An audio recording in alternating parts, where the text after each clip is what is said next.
Hello everyone. Let me just set myself up correctly.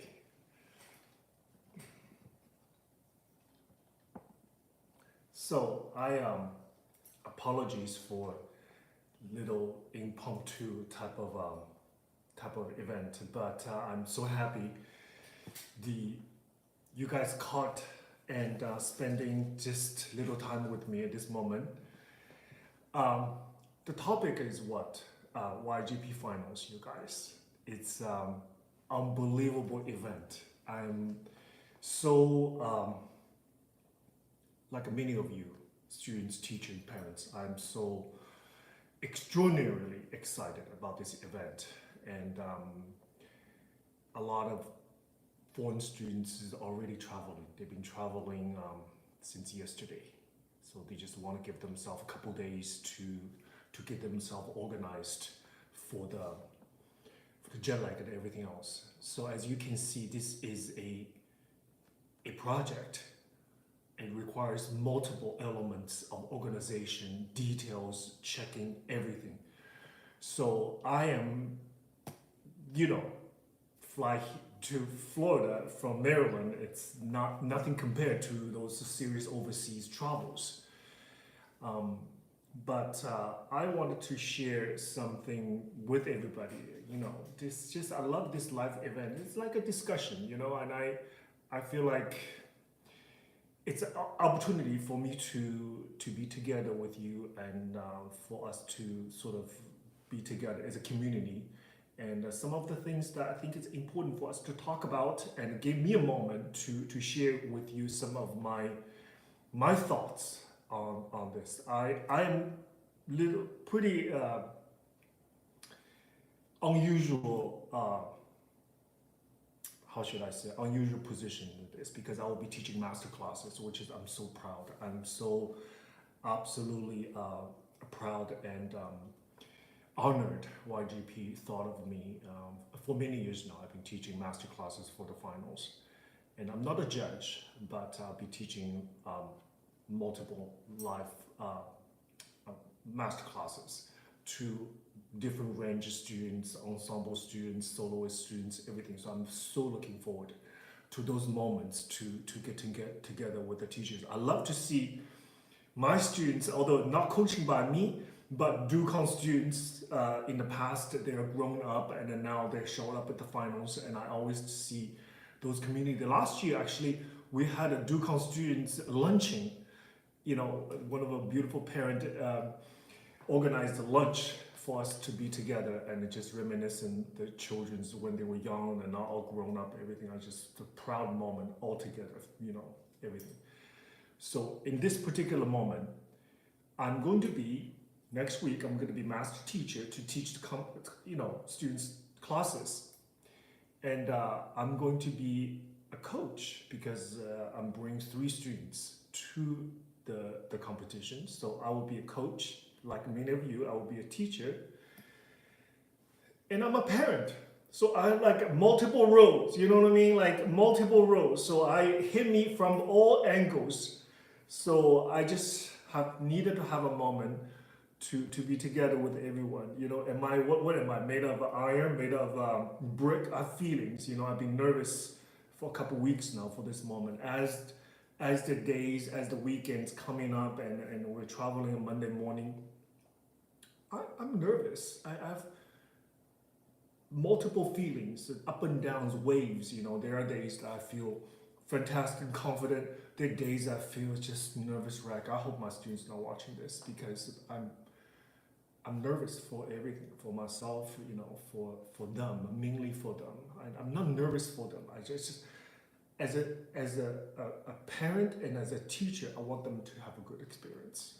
That's truly my goal, and I want to have the experience of something they can remember, something they can support them for the future. I just don't. I want to avoid an experience they kind of want to avoid in the future.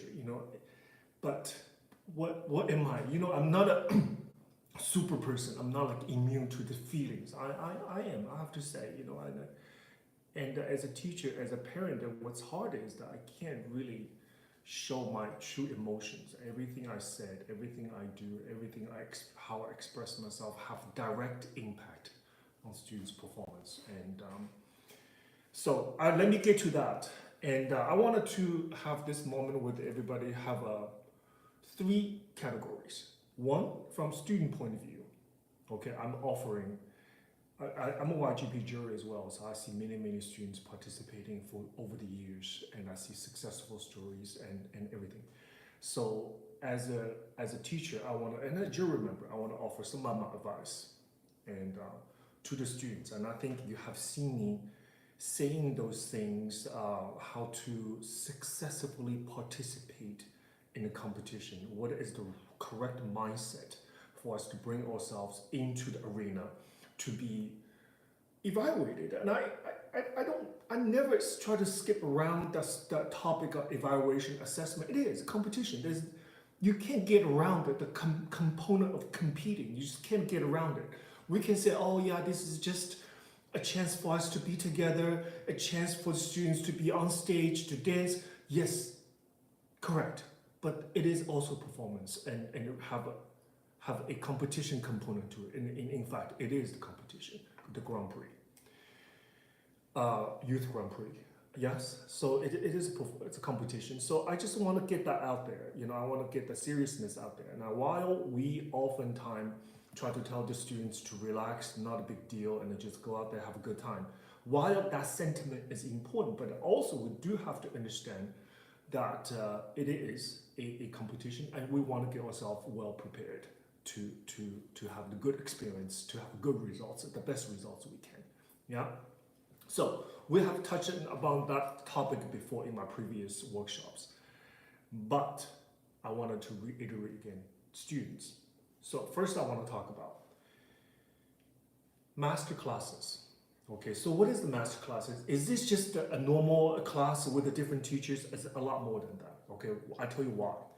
Because many master classes teachers are the juror members. Get that? They're juror members. So while the YGP master classes technique component is not being judged, it is not, right? You don't get a score for that.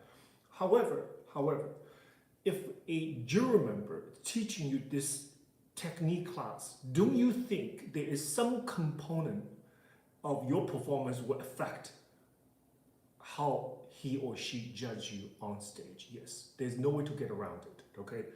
So there are many times, I can tell you the truth, and there's many times I see the students out there, and I have previously seen them in the technique class, and then my question in my head always be, why did I not see that in a classroom? The danger of that, if I had to see that student, let's say, before they go on stage, how they perform in that technique class, in that master class has effect on how I score this. Because my first impression of that student was not on stage, under the light, in the costume, everything all made it up perfectly. But first time I see this student is in classroom, and that first impression is so important. And while that said, there are times that I see a student, phenomenal, beautiful student in the classroom, right, in the classroom, and I everything about it, I love the focus level, the execution of the steps, and the mannerism, everything, the professionalism, how she or he take that class. Then I see the student on stage, perhaps it did not, let's say it did not work out as good as she or he should. I score high. You know why?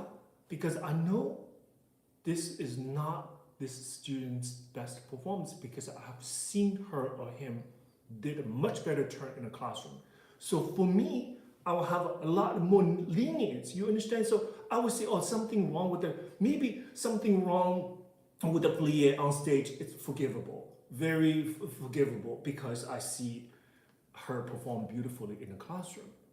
Do you see that? So we are human. There's no way we can get that out of our mind, right? And there are students I see, I'm just laying out all the scenarios so you can take this thing seriously. I scored very high, like 97, something like this. Beautiful, beautiful student on stage. The next day, I go teach the master class. I see the same student in classroom. I'm like, you know, you're lucky. Because if I had seen you in the classroom, I would not be giving you that kind of score. Is that fair? Not really. Not really, because you're not supposed to score the technique class, but we're people, we're human. The first impression is always very, very important. So I want to get that out there. So let's dive a little deeper in how do we conduct ourselves in the master classes. First of all, I like to talk about details. Okay, first of all, what do we wear? You were talking about, okay, we talk about period and jumps and you know, extension. What are you talking about? What do you wear? It's very important. What do you wear?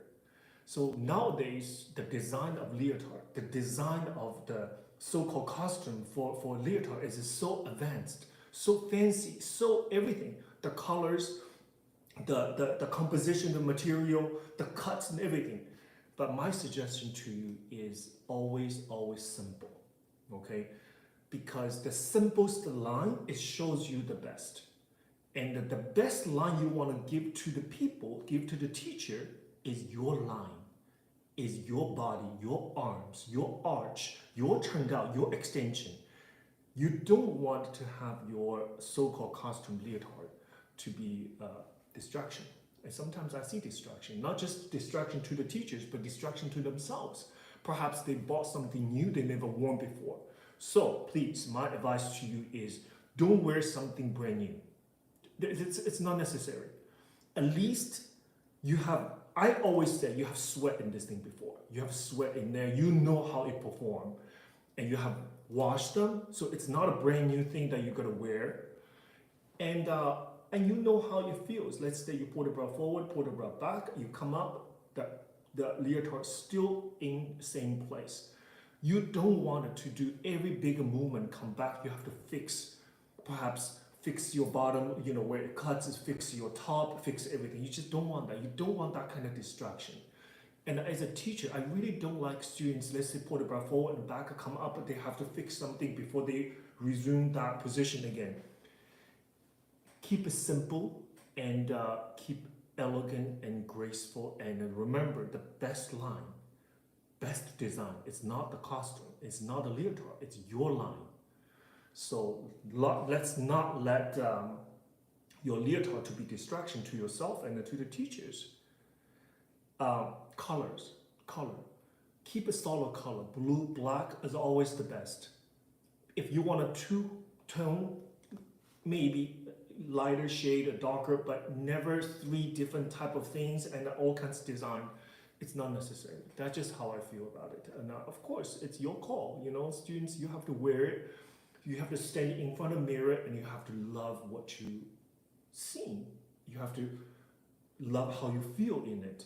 And I was a professional dancer for many years, and there is always my go-to t-shirt. There's always my go-to cut-off shorts, and I love them because things to wear is a very strange thing. Just because I can buy same brand, like this shirt, I can buy this shirt, same brand, same size, but somehow one is feel better than the other. I cannot explain to you. I always have my favorite thing to wear, and especially if it's audition, especially it's like important event in my career, I always go to those things, those pair of pants, and I feel most confident. As you can see, I don't really change what I wear. Okay, I have one design of Under Armour pants, and I have 12 pair of them. I might just buy them. Why change? If it works for my leg. I like how I feel about it. Why should I change? Right? So please be aware. Also, you have to pack. Now this is as a teacher talking. You know, I used to give career preparation courses, prepare students for auditions. You have to really prep 2 sets of everything. 2 sets of soft shoes, point shoes for sure. Boys, your pants, your tights, your t-shirts. What do you wear for warm up? Everything. That bag has to have your life in it. And you have to guard it with your life as well. Just listen to me. Okay, so that's your possession. When I was dancing, my dance bag has everything, literally my life in it. I have a thermos, I have for tea, I have always some fruit, I have always something to eat, and I always have mouthwash, I always have some cologne, that they all make me feel good. All the little things are gonna make you feel good. So prep that bag and to get yourself ready. You just never know. I tell you, almost every master class, every situation, I've seen students, something goes wrong with the shoes, the tights, the leotard. Almost every time, every time. So please go to your trust item and fail proof. You have to go there. You know, this is your time to get yourself organized and sew your shoes, everything. Okay, so this part, I don't need to elaborate anymore. You would know exactly what I'm talking about. Then during the class, what is the most important mindset in class to me? I always feel focus. You have to focus. Because you might have a classroom, I kid you not, it might be 40 students, might be. Depends on the size of the studio, it might be. I have taught class last year at New York Final, I have taught a class at least 45 students in that classroom. It's like packed from students front and back. But I tell you, within 15 minutes, I can always pick one student out. She or he could be 20 feet from me, in the corner, behind somebody. I can always feel her or his energy. I don't even need to look at this person. I can feel her energy looking at me. Everything I said, she's the one doing this to me. Focus, looking at me, and take the corrections of everyone. When I give a correction, when I give instruction, I always see this student right there showing me 120%. So as a teacher, we're very sensitive to that kind of energy. Also, vice versa, I can always pick a student very close to me, not pay attention. So pay attention, it is not something will make a teacher happy.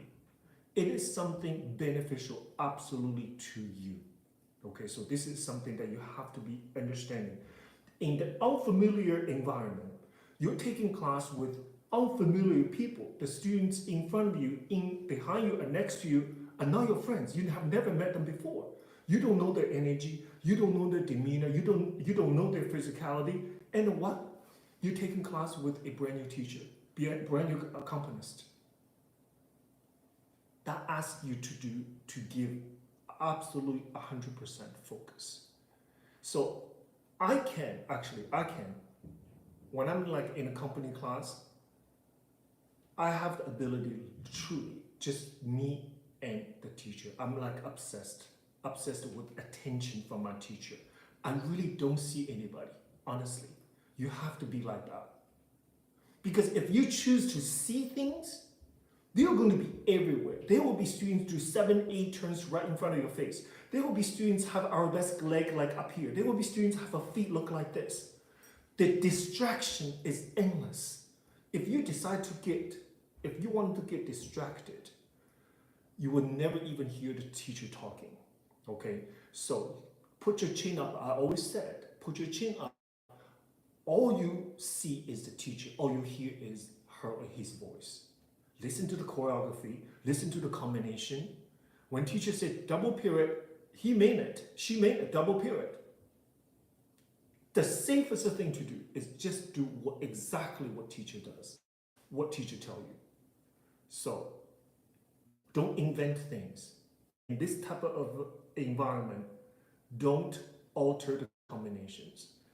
The things I do not like as a teacher is if I say double period, you decided to do 3/4 period and you kind of messed it up and musically, because if the music is not designed for 3/4 period, and when you do 3/4 period in the 2 period timing, something is gonna go wrong. Unless you pack 4 period in there with double period timing, I would be like, oh, that was great, but that's not what I wanted to do, right?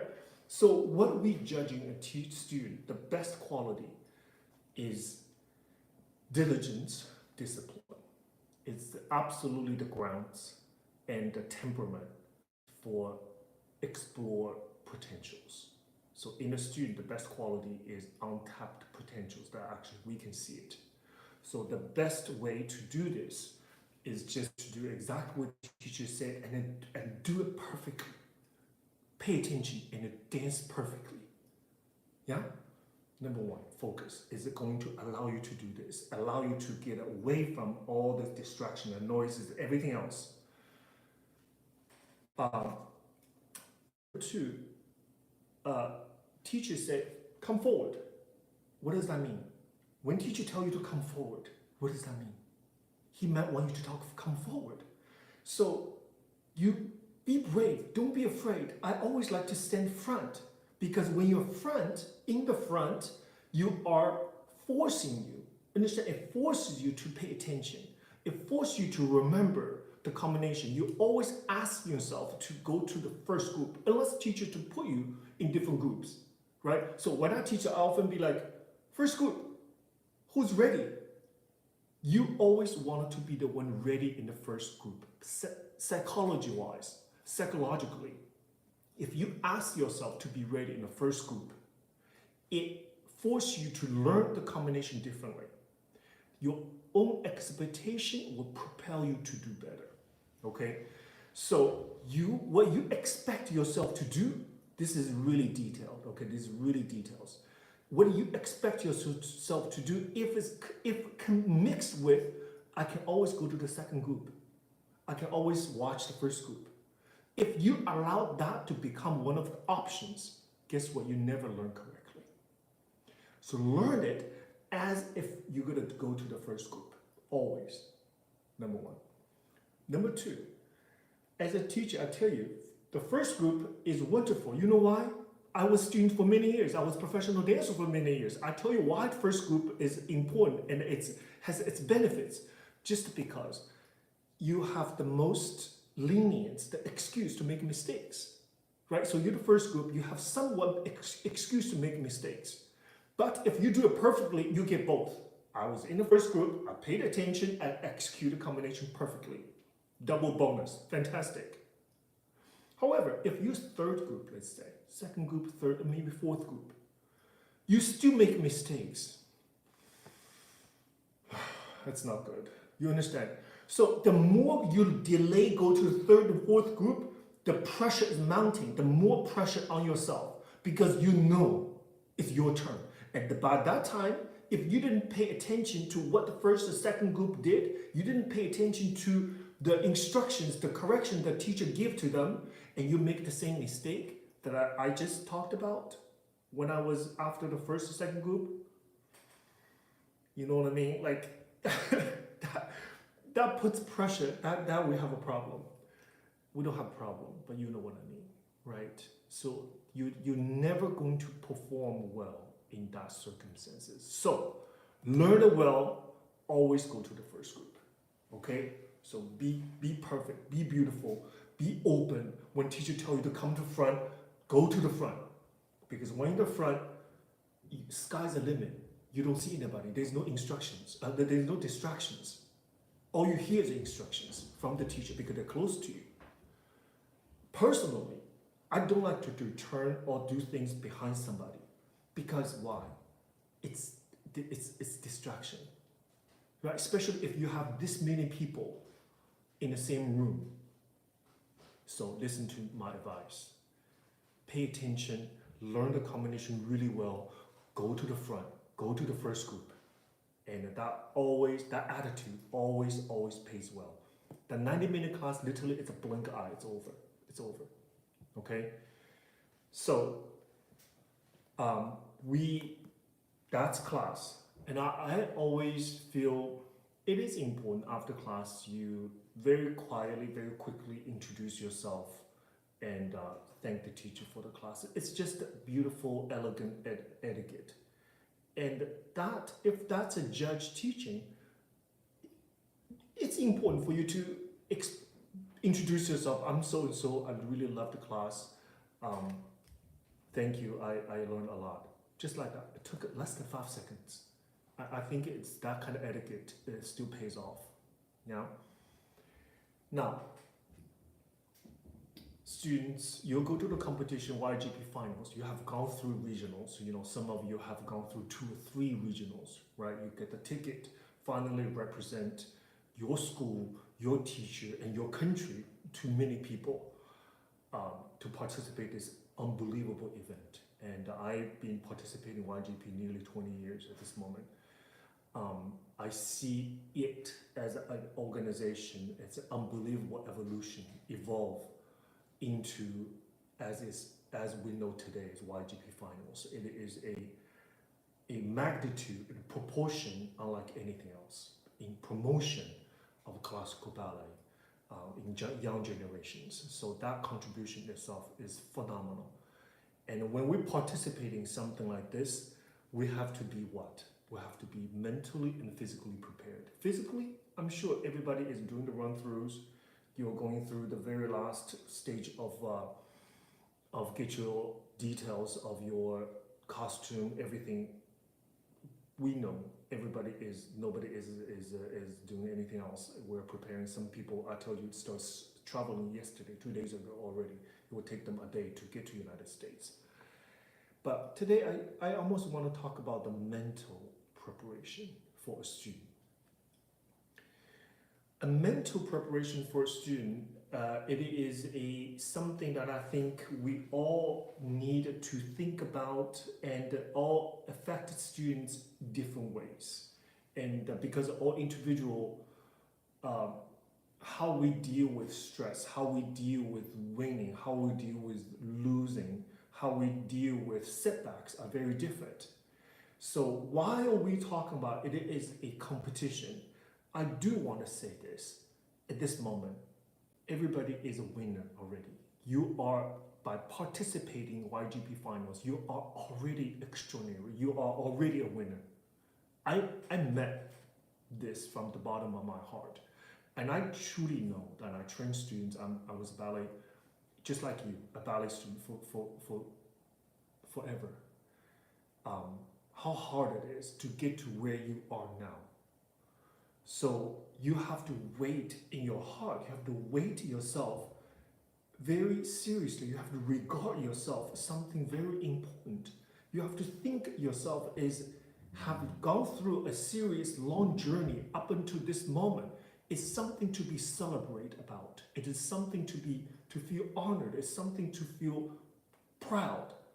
You have to have this kind of proud in you, because that elegance, that strength, that pride is going to influence how you behave, how you conduct yourself on stage. So we have to take ourselves seriously. We have to hold our head high and thinking and telling yourself that you are extraordinary. I'm telling you right now, you are. And as a teacher, all of your teachers know how hard you work to get to this moment. So you are a winner already by participating in this extraordinary international event. So when we go to the competition, now this is again in details. When did the competition start? When does the actual competition start? Does it start on we talk about maybe it started in classroom, in master class, or starting when you're on stage, when you walk on stage? No. The competition actually started now already. How you prepare yourself, right, these days. And how mentally, the calmness of mental preparation is very important. I always feel the calm mind is a strong mind. Yeah. So whenever we feel nervous, we feel the jittery, we feel this kind of how I feel right now as a teacher, as a parent. And we always have to take a deep breath and thinking, what can we actually do? The actual tangible things to allow ourselves to somewhat release some of this tension. To me, our daily plan, very important. So I don't look at this 7 days as a one gigantic thing. So if I have a daily schedule, you have it right in front of your face, a daily schedule. Where I stay, when can I get up this morning? Where am I going to have my warm-up? Where is my master class? What time is the open stage? Everything. So you lay that out, something you can see it on paper. To me, that's important because when I was running Kirov Academy, I had a schedule for every single student. So they actually look at their own individual schedule. And this is what I love about YGP as a teacher. And they send me my individual teaching schedule. Not like go to this 50-page schedule, find your name in there. No, they send me my individual teaching schedule every single day. So I don't have to look. I know exactly where I'm going to be, whom am I going to teach, how long is the class, everything. So I can plan my day according to that schedule. So I truly recommend teachers, parents, students do the same thing. Have your days laid out perfectly in a folder so you know exactly your days, where you can rest, where you can eat, where you can do your stretch, where you can do everything. More organized, more of organization in details, that is going to take away that little bit of anxiety you have. Is that going to fix all your anxiety or your nerve? No, I don't think so, but that's going to help because you see everything, you see your day in front of you, right? So oftentimes, the most stress, anxiety is come from what? Disorganization. Anxiety is coming from disorganization, not knowing what to do from hour to hour, day to day, and create enough variables in your scheduling is often the huge contributor of the stress, anxiety. So what we can do right now in order for us to relieve some of our anxiety and nervousness, stop packing. I always feel like doing things. It's like right now, I'm doing things live, broadcasting to share my thoughts. I feel better, right? Do something. What are we to do? Stop hacking. I say to students, right now, lay out everything. Doing things is always a good way to relieve stress. Sewing your shoes, lay out everything in front of you before packing, so you can see it. This is the pants, this is the tights, this is the costume, everything in one place. So this is shampoo I needed to bring. This is the emergency I have. Everything laid out in front of you. Almost like a building a nest, you know, organization, actual tangible preparation is going to help us relieve some of the tension that we have. Yeah. So once we get there, actually, I wanted to say this: the competition starts. The theater has the security line. I'm sure they will have. When you're waiting in that security line, have your bags belonging to be checked. When you stand there, the competition started there, you guys. Okay, seriously. Because we as humans have energy. Yeah, so I look down the line. I tell you, give me 20 seconds. I can figure out the mental stage of every single student. I see students quiet. They're more focused. I see students look at their paper, everything from the head, the way they tie their hair, the way they have the warm up, their back, everything. Oftentimes, the quiet ones are more prepared ones. Then I have a little bit more confidence, and I always feel the quiet mind is a organized mind, right? So then I always hear a lot of noises, a lot of talking, a lot of laughing, a lot of posturing, a lot of everything. So every single thing you do, it's a reflection of who you are as a dancer. As a dancer, because oftentimes is how nervous you are in real life, and this is really truly very close how you behave in backstage and on stage. Oftentimes they are very matched really well. So my suggestion to you is, again, quiet, focused. Don't let the distraction, don't be the creator of distraction, and also don't let the distraction bring you down, or have the distraction give you the second thoughts of things. Okay, so you have to remember, there's nobody you can tell me that they are not nervous about this. Everybody's nervous about it. It just, they are just, I don't want to say cover themselves, but they manifest itself differently. Okay, so the competition is already started there, and I want to see everybody beautifully prepare themselves, everything, not late, running late and disoriented, don't know where they're going. This is actually the killer right there. If we are late of something, if you're supposed to be point A, you are in point B. It's just because we didn't look at the schedule clearly. You're supposed to be in this master class, you didn't. You're supposed to be on open stage already, you are somehow in the master class. This kind of things, it takes a lot for you to calm down. So organization, organization, organization. Have your daily schedule triple checked. You know, YGP, sometimes they change the schedule in the morning. So you have to make sure everything is in line with what you're doing. And when you are finally in the dressing room, a lot of noises, everyone, okay? So have your block. If you have some music or even noise blocking device for your ear, you have to just create your world. It's very difficult to do.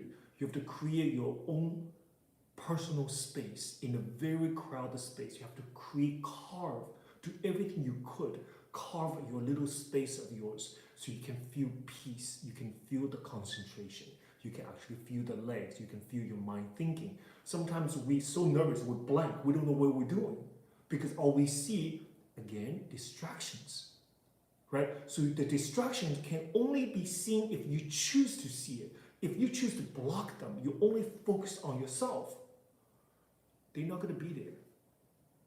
So in a crowded space, carve your own world, and for you to be quiet, to be calm.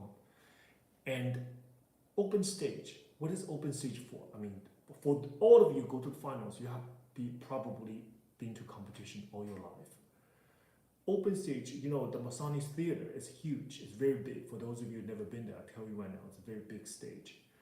So the open stage part is truly, there isn't a minute to waste for you. There isn't a minute to waste. You actually have to know exactly where your variation started. There's no theater, there's no studio, I can guarantee you, there's no studio as big as that theater. Very, very rare for the private school at least. So you listen to your teacher's instructions. You absolutely have to know where do you start on stage for the variation. Where is your center? You have to see where the center, where's the upstage center, where's the downstage center, where's the quarter. You have to map out. First thing you do, you have to map out literally your entire variation. Okay, I'm finishing this turn, I needed to be here. When I start my variation, if I start my variation on the center, the walk from the wings to the center probably going to feel like an eternity. If this variation starts on center, you just have to walk one step at a time, all the way to the center to start a variation. If it takes you 7 steps, maybe more, maybe it takes you 10 steps in your studio for you to be from the side all the way to the center of your studio, maybe take, I don't know, 10 steps. It might take 15 or 17 steps on that stage. Do so. You actually have to do it. I see students in midway stops because they count the steps. Teacher said, okay, 7 steps, B+ preparation. But the 7th stage of Masonic Theater is not going to get you to the center. You actually have to walk. Do the real walk so your mind, your body knows how long it takes for you to be out there. And where is the wing? Where is the downstage? Everything that needs to be sorted out. Contemporary, I see so many students, there's an entire contemporary piece on one side of the stage. Their foot literally never set on the other side of the stage. So please make sure that you investigate that theater, investigate that stage. Every stage is different, but they're all rectangular like this.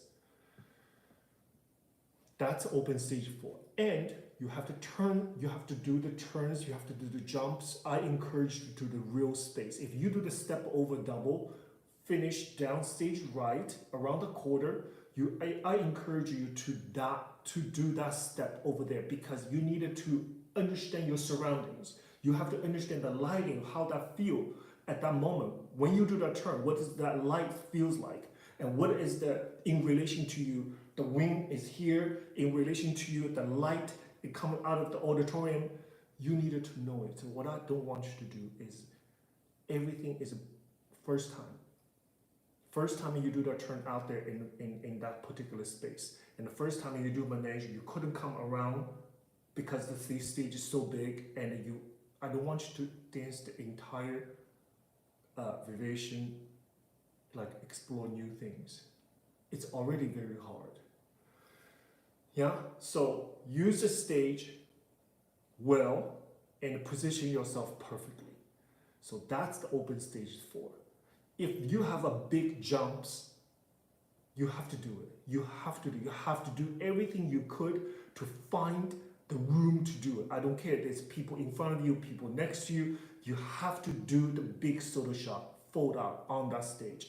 You cannot do the big solo shot, fold out on stage the first time in the competition. Your body literally don't know how to behave because stage is so big. With our adrenals want us to go be out there to dance as big as we can. But if your muscle, your mind, your physical body hasn't done it that day, you're gonna shock yourself, understand?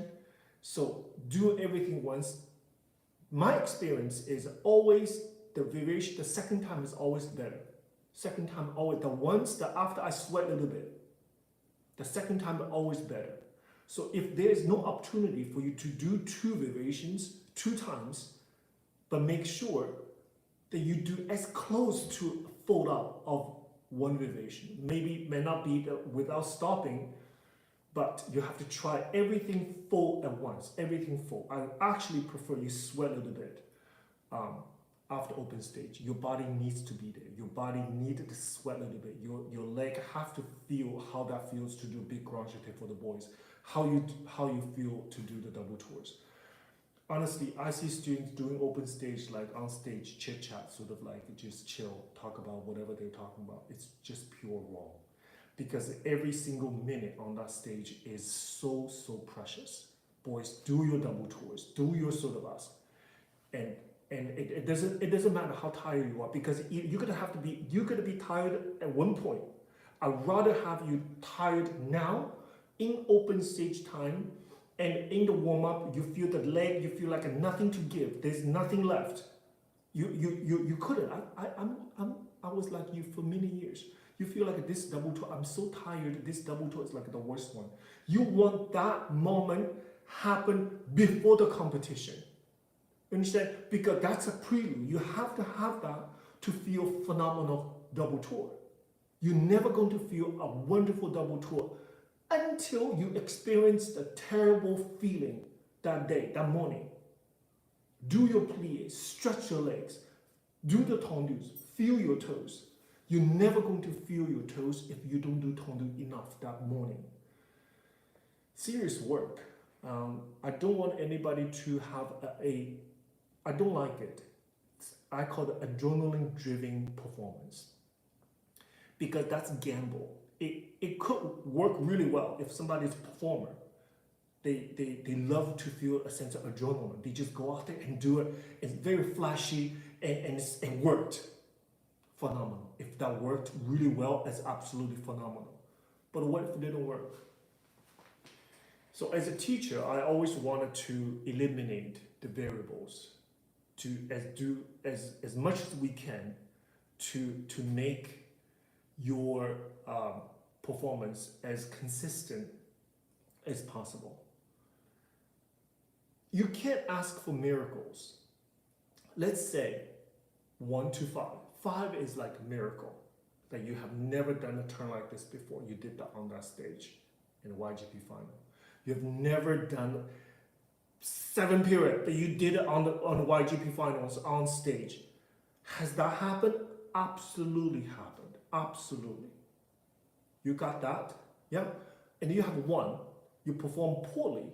Let's say you ran that variation 3 times or 5 times in the studio, but that was the worst time. It happened on YAGP finals. Is it possible? Absolutely possible. Okay?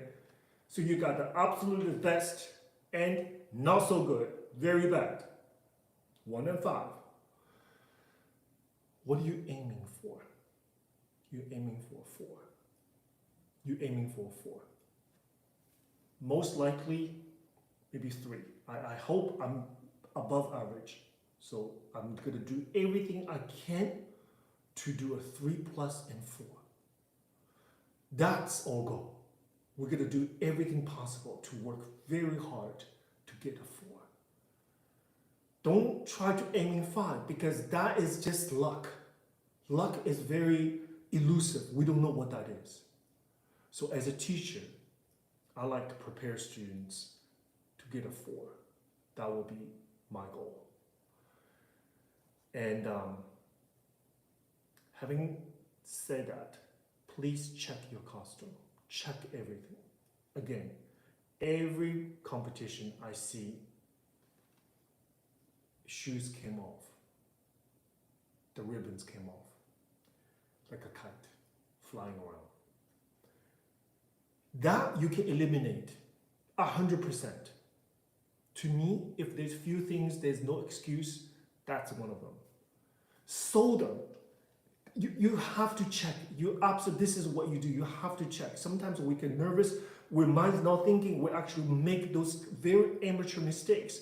Not on YAGP final stage. You cannot do it. You sew them. You be diligent. You check again. If you have a friend, if you have a teacher, that's what teachers do. Okay, you teachers.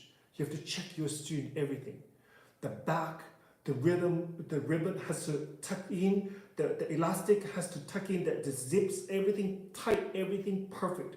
Hair, make sure those mistakes are not there because that, to be completely honest with you, the disappointing part that what we're talking about, if you mess up the turn, it's okay. Because ballet, it's hard. You dance on point. For example, girls, you're gonna do 2 or 3 turns on point. It's hard. It's variables. Sometimes it doesn't work. This is all very normal. Of course, we're going to do the best we can to eliminate our variables, but it happens. However, what is going to be to disappoint you most, to keep you up in the night, if your costume came off for YAGP finals? That should never happen. Your shoes came off, right? Somehow your hair didn't work. You have to do everything to eliminate that. Okay, so please pay attention to everything. As a friend, if you see somebody's point shoes does not look correctly, you have to be a good friend. You have to be a good comrade. Yes, you have to be a good colleague, a peer says, take a look at that. That does not look right to me. And to be a good person for that. So they just go out there and they just go out there to do what you're supposed to do. And speaking of variation, everybody maximum 2.5 hours. I'm sorry, 2.5 minutes, not hours, 2.5 minutes for this variation to happen. So artistically, you have heard me saying this multiple times before in my workshops. In the 2.5 minute variation, there isn't going to be a second that is not meaningful. You're not going to waste a second. Every second needs to be analyzed and articulated and has to be meaningful. I really mean it. Like even the eyes, where do I look in this particular photograph? How should I communicate with the audience, with the judges at this moment? Where do I do my bow? What's the speed of me running off? And how I present myself out to the audience and get the very best impression. Those are the things that are going to decide the score. It's going to decide whether you're going to be, this is a good performance or great performance. Now keep in mind, I have never said at this moment that you have to have 5 periods. You have to have a big, huge grand jeté. You have to have the latest tricks in order to win. It is not like that. As you can see that in the major ballet competition, the girl won the first place. In that variation, it does not contain one single big jump, not even a single period. That variation doesn't include one turn, not even a single one. Not a big jump, nothing. The first place. So what is it? What is that performance made the judges award her over people doing 5, 6 turns of huge jumps. It is this elusive word we call artistry. Elusive. Nobody could really describe what that is because it's a feeling. And it's that feeling, it's not consistent. It changes from minute to minute. It changes under different circumstances. It changes under different music. It changes under different dancers. So the point what I try to say here is that what you do, you must move people. This variation have to have what? Have to have soul. It has to have a moment that we actually see your heart. We see your vulnerability. We see your selflessness on stage. We see you give 100%, give everything on that stage just for the little port de bras. That's the selling moment right here. Whether you feel or not, we don't know. We can't go inside of your heart, your mind, we don't know. But at least you displayed a sense of the texture, the artistry, even just how you breathe. That's what we compete at this moment. Because everybody, Esmeralda, everybody got 3, 4 period. Everybody. But your Esmeralda is going to be different.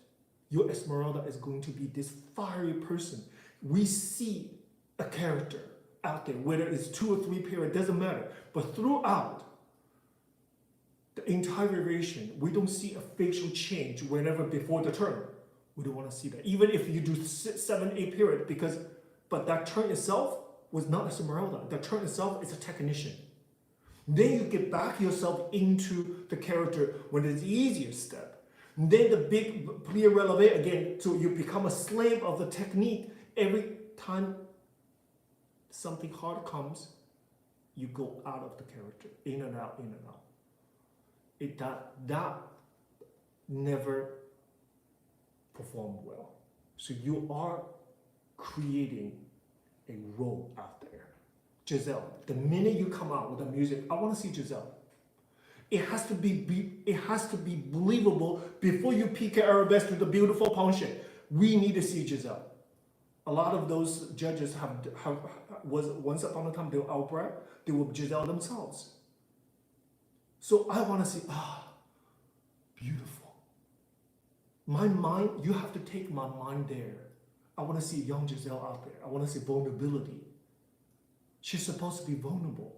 She's supposed to do this beautiful on turns to have a tenderness to it. Yes, that's hard. To do such technique, but with what? Tenderness, with care, with the innocence, with a young woman in love. That's it. That will trigger the emotional scoring. I have done it. I've scored somebody 99, 98. Emotional. And I'm like, put the number down. Yes, that was it. 98. Because it moved me. Even just 2 or 3 turns, the way they finish, it moved me. So I'll give this kind of emotional scoring. That stuff, it is needs to care, take all of your focus, attention for that. So there isn't a minute to waste. The minute you go on stage, you are in the role, you're a character. So take that seriously. And you still have some time in the next few rehearsals. Please find moment. Every rehearsal, every variation has those moments are there for you. Okay, have these moments. So don't just run it 3, 4 times a day, but truly find a moment that you can invest all of you, all your heart into a pique arabesque. Do a little thing. Your eyes, how you open your eyes. It's time to work on these things in the last few days. Yes? So that's pretty much what I want to talk about students. Okay, and besides that, have fun. Okay, I just have fun with it. and then be with a part of the community, have fun, you know. So I said a lot about very serious things, but at the end of the day, it's an event. It's like a conference, and so have fun with it. Yeah, everything. Now I want to talk about as a teacher, from a teacher to you, a teacher to a teacher. Okay, so I'm sure out there, everybody I have, you know, maybe combined with 100 people live watching this moment. I'm sure a lot of teachers out there. I'll give you one first advice. We gotta be cool. I mean it. You gotta be calm. You gotta be, because your every little expression, they see it. They see it.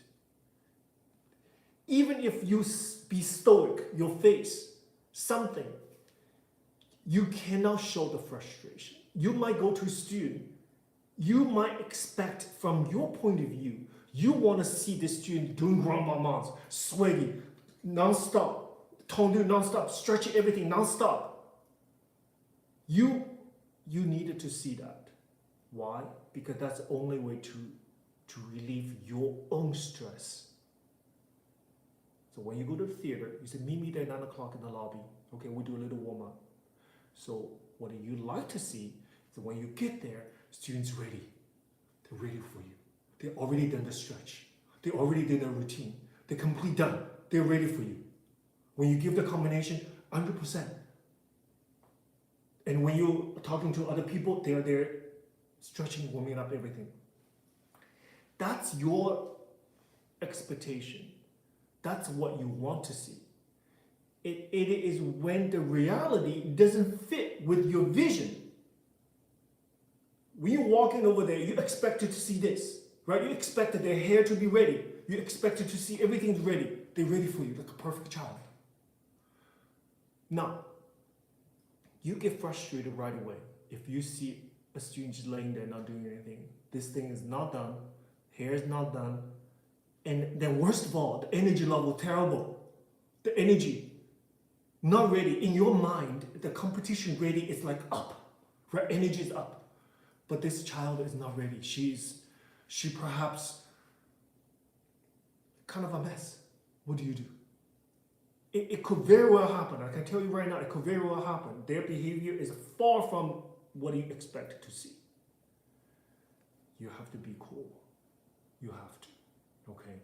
Because what you like to see is something that will relieve your own anxiety and nervousness.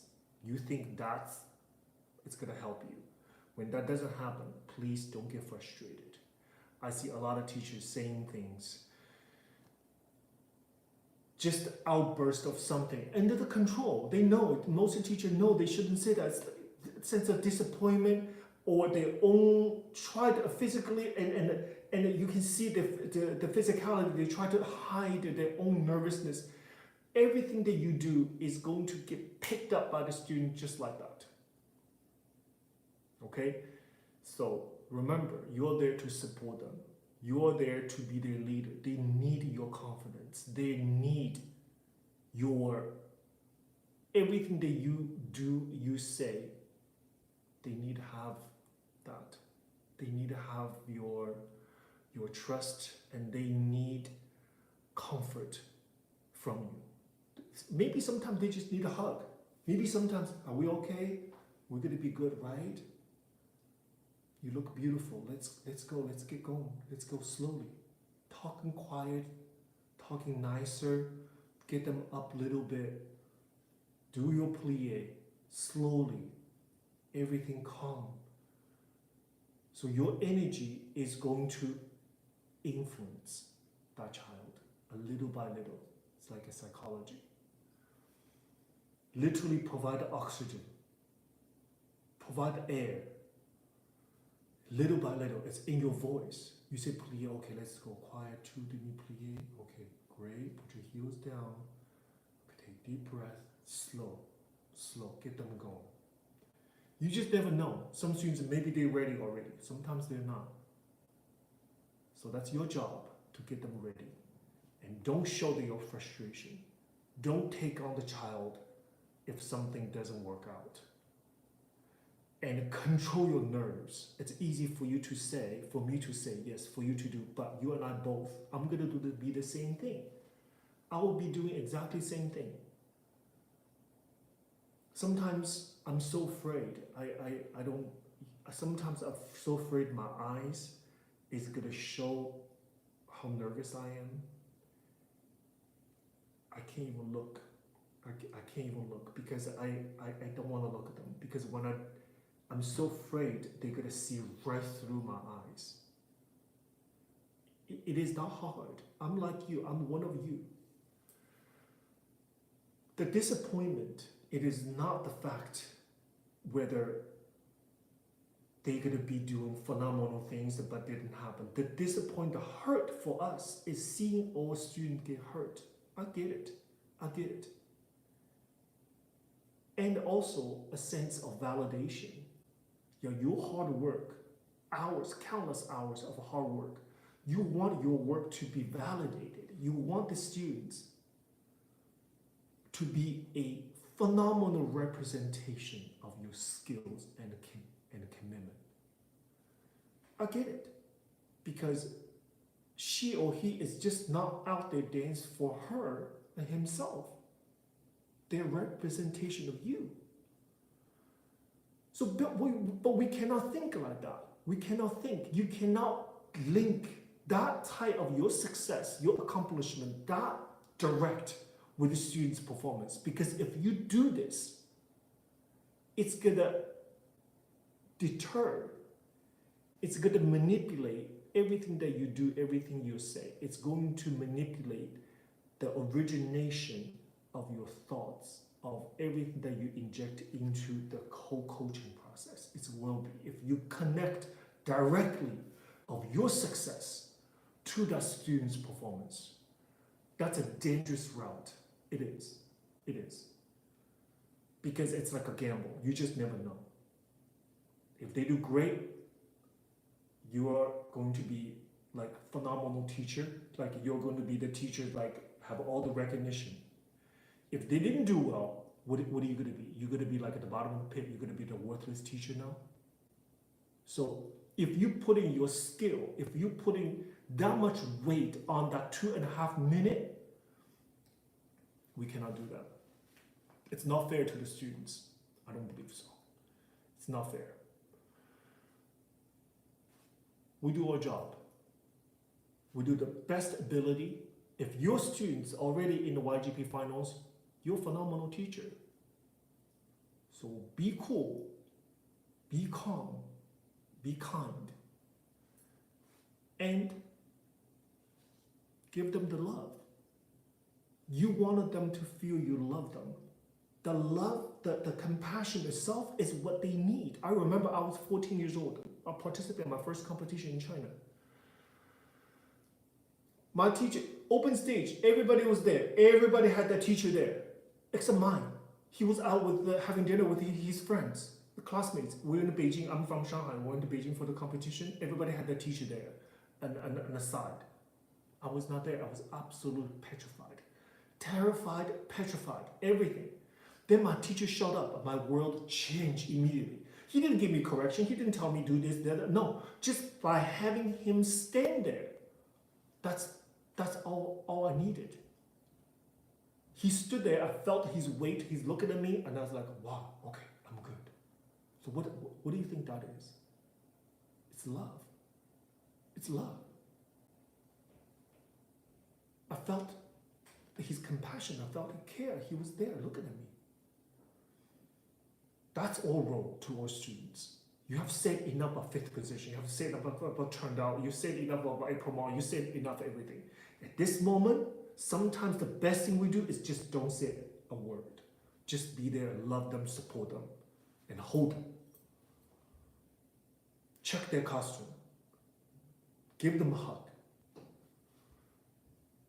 Don't waver. Don't start shaking because they will feel it. So I'm going to be seeing every one of you out there. I'm one of you, believe me. I'm going to do my part to I'm gonna do my part to be the best student, to do my best to support my students. And I also, what else? I'm also a parent of the competition. One of my daughters competing. So, what do we have here? That's extension from what I said before. What we can give them as a parent is unconditional love. Unconditional. They work too hard. They worked very, very hard until this moment. They sacrificed a lot of time, they sacrificed a lot of movie time to hang out with their friends. Guess what? They were in the studios. One of the mistakes I think the parents always make is connecting their own success and accomplishment with their child. Please don't think that. You have your life, they have theirs. You are there to show them your compassion and your love and care, and you also there to stay away from them. Seriously, stay away from them. At least the ballet teachers, a lot of times most ballet teachers was ballet dancers. They know the distance. They know what they say. They know. Okay? Teacher, they should. But as a parent, if you're not in our business, you don't know what we're going through. You have no clue. I'm serious. You have no clue what is this moment going on in this child's mind. You have no clue how nervous the student and the nervous her teacher is. What you can do? Just stay back. Let the whole thing unfold. You're there with your bag, with your water, with whatever that you have. The banana, the Powerball, whatever that you have. Don't bother them. Don't ask a million questions. I'm telling you, I'm saying this with love. I'm saying this with love. I know you're nervous. I know you are just nervous with the whole scene, everything. You want her to do well, everything. I get it. I get it. Believe me, I get it. I'm a teacher and a parent. The best thing you can do, please, just stay away. At a distance. Don't ask 100 questions. Don't release your own nervousness onto a child who's already nervous. Please, this is truly, I'm coming to you with my love. The best way you can support them is let them go through the whole thing. Let them go through it. Leave them alone. Don't remind them 100 times the things, everything. You pack them to be a silent supporter. Yeah, I've seen too many examples. I see too many scenarios where the parents drive their kids nuts. I've seen it. You're not helping. Again, this comes from one parent to another, and it comes to you with the love. Control your own nervousness. I know you are nervous. I am too, believe me. And I'm a professional. Feed them correctly. If they don't want to eat, guess what? It's okay. It's okay. They don't need that. They can miss the meal. It's okay. If they don't want to eat, don't force them to eat. Don't make them feel bad if they didn't eat. Because their mind is not operating that way. You never know how they feel because you weren't there. You're not one of us. You're not. I'm so sorry to say you're not. So let the teacher do their job. Let your child go through this tremendous moment herself and himself. You love them, you control your emotion. Everything will be okay. Everything will be okay. So, I will be seeing many of you next week. And I'm here for my students. I'm there for my students, for my child. And I'm also there for you. Seriously, I'm there for you. So if you see me, if any questions, anything, I'm here for you. Come to talk to me. Don't bother your child. You can't bother me. I'm okay. I'm okay. I'm not competing. I'm okay. Okay? So we can have a little community of support. We can have a community of something. Leave your child alone. I'm going to do that. Seriously, I'm going to do that. So, congratulations. Okay, teachers and students, let's embrace this amazing, amazing moment, this phenomenal experience. Let that be something we can cherish for years to come. It doesn't matter the outcome, it truly doesn't. We prepare them well, and we have the best experience, and we can talk again. And I'm gonna be doing a lot of live stuff over there. I'm gonna be doing a lot of interactive things. So let's just have a wonderful time and support your child properly. And teachers, good luck. Thank you. We will see each other soon. Okay? just last couple of days and get yourself prepared. Bring everything. There isn't going to be a CVS that closed. I tell you right now. Bring everything. Bring everything. Okay? Thank you. I am very much appreciate your support and your trust. So let's have a wonderful time. I'll see you there. Bye-bye.